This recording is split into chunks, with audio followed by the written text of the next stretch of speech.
Сразу 3 припаркованных на улице Тимирязева автомобиля протаранил водитель «Пежо», у которого усматривались все признаки сильного алкогольного опьянения.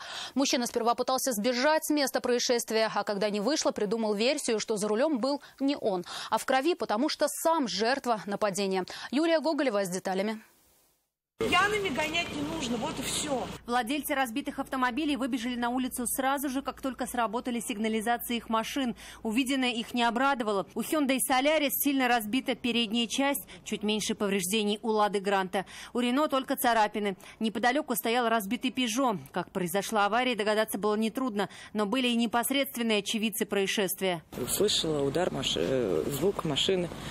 Выглянула в окошко. Рассказывает водитель «Пежо», в припаркованный автомобиль влетел на полной скорости и, видимо, сам не понял, что произошло. Он стоял, не выходил, ничего. Потом он отъехал, припарковал вот здесь машину, подошел сюда. Но ясно было по походке видно, что человек был не в трезвом состоянии. Затем мужчина пытался убежать, но его задержали очевидцы. Автоинспекторам он и вовсе стал говорить, что за рулем был не он, а в крови, потому что на него напали и пырнули ножом в руку. Но под тяжестью рассказов очевидцев сознался, за рулем «Пежо» сидел он. И порезы на руке – результат аварии. Столкновение было?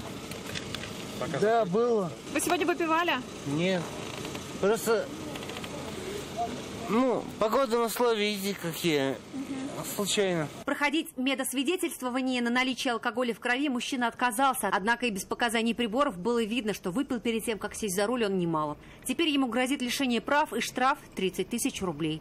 Вероятно, и оплачивать ремонт разбитых им машин в конечном итоге также придется ему самому.